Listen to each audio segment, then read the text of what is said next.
The Beijing 2022 Winter Olympics have officially ended, and at this point I have one simple question I'd like to ask you. Do you think these games have been a success or a failure? Now, heading into the games, there was a tremendous amount of concern. Would international athletes be safe inside of China? Could China actually contain the virus and successfully host these Winter Games? Now that the Olympics is over, let's look back at some of the most memorable moments from these Olympics and see if the 2022 Beijing Winter Olympics was indeed a success for China and the entire world. Today's video is sponsored by Relay.club, a new platform that gives global creators opportunities to connect with new projects and turn their passions into paying careers. Last summer, Tokyo showed the world it was possible to successfully host an Olympic Games during the middle of a pandemic. But when it was Beijing's turn to host, the stakes were much higher. The Omicron variant had spread at alarming rates throughout the world, and despite China's best efforts to keep the virus out, there were several outbreaks in Beijing just weeks before the opening ceremony. With enormous pressure to deliver these games to the world, the first point I would like to recognize is that China did an outstanding job of keeping all the athletes safe throughout these Olympics. Let's listen to Team USA snowboarder Aaron Blunk as he shares his insights. As far as China being here for Beijing 2022, they have honestly done a stellar job with the whole COVID protocol. I didn't really know what to expect. Being stateside, you kind of heard some pretty bad media, and that is completely false. It's actually been phenomenal. Everybody from staff to COVID testers to accommodation, it's probably one of the better Olympics that we've been to. Fellow Team USA snowboarder Alex Ferreira added, "I just think all the people and staff within the Olympic Village are so genuine and kind. They are so happy. They are always waving their hands, so excited. It's just refreshing and nice to see." Unfortunately, COVID protocols meant that all the athletes were limited to staying inside the Olympic bubble. They had no access to the city of Beijing and could only travel between the Olympic Village and the competition venues. But that didn't stop the athletes from having fun. Take a look at this video from Benjamin Alexander, who made history in Beijing, becoming the first alpine skier to represent Jamaica in the Olympics. Jet-lagged in the Olympic Village, Benjamin brought out his speaker and started playing some iconic reggae music one evening with the local Chinese staff. These local Chinese most likely never heard reggae music before, and they most likely have never met a Jamaican citizen before. Now they have a lasting memory and a positive view of Jamaica. This is why sending our athletes to compete in the Olympics is truly so important. Our athletes were able to experience some of China's culture, but most importantly, also share some of our own culture with local Chinese. Many of you who follow this channel on a regular basis know that I am committed to serving as a bridge between the West and Asia, and I'm excited to announce a new partnership with Relay.club. This new platform allows content creators like myself an opportunity to connect with leading brands in Asia, and it also helps Asian brands market their products to an international audience. The platform was created by Asia market experts and centralizes all the steps of the influencer marketing process. Everything from search and discovery to project management to payment and campaign analysis. This is going to be an amazing platform to once again build bridges in this worldwide global community.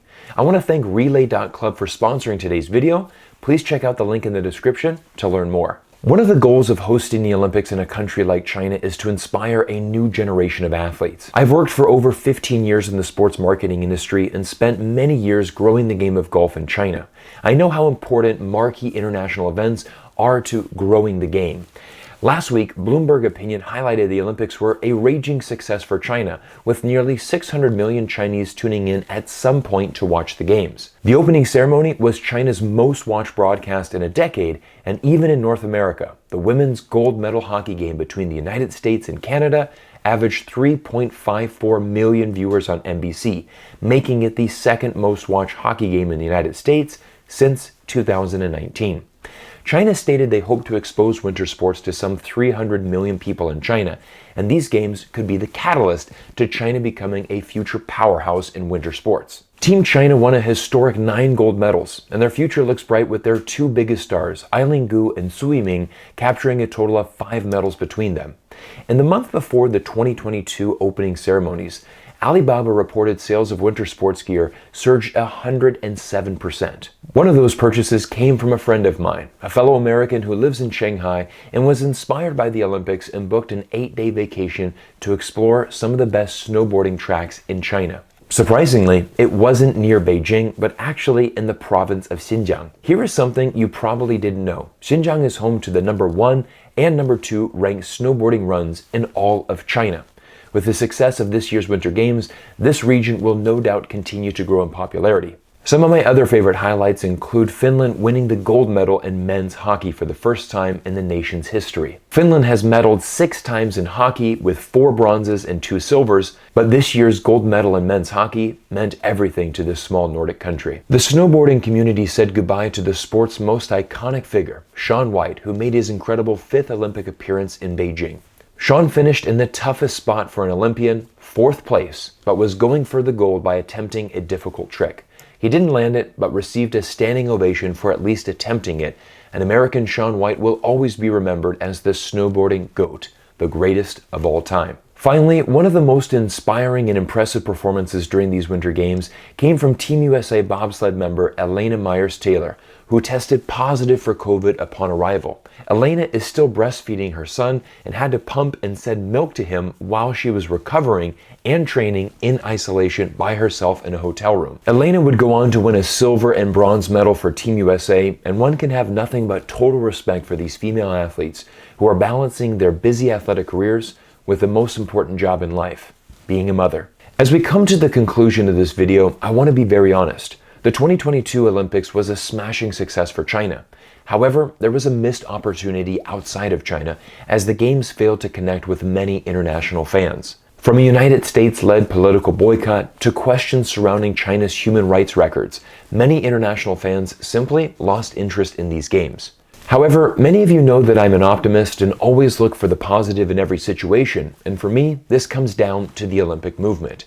If I had to describe what the Olympic movement means in one photo, this would be it. This is Norway's Therese Johaug, who captured the 30-kilometer cross-country skiing gold medal. She was waiting at the finish line for the last participant, Chinese athlete Dinegir Ilemojang, who finished 25 minutes after her. This is what the beauty of sport represents, putting aside differences and just connecting as real human beings. At the closing ceremony, Beijing illuminated the Bird's Nest Stadium with signs reading, "One world and one family." But do you remember how it all started? At the opening ceremony, each nation's athletes proudly walked into the stadium behind a snowflake displaying their country's name. These individual snowflakes came together to form a beautiful master snowflake that represented a united world. The past 2 years have been extremely difficult for everybody on this planet. As we continue to fight this pandemic, we need to come together now more than ever. And my hope is that we can all be like this Norwegian skier who was waiting for her competitor from China for 25 minutes later, simply to embrace her and embrace what the Olympic movement is. This is what the Olympic spirit is truly all about, and this will be my lasting memory from Beijing 2022. But now it's your turn. What was the highlight for you during this year's Beijing Winter Olympics? Do you feel that this year's Winter Olympics was a success or a failure? Please drop me a comment down below and share your thoughts. Everyone, I want to thank you for taking time out of your day to spend it with me here on YouTube. If this is your first video of mine, I invite you to hit that subscribe button and stay tuned, as every week we are debuting new videos about China and its role in society today. My name is Cyrus Jansen. Thank you for being here, and I look forward to seeing you all in the next video.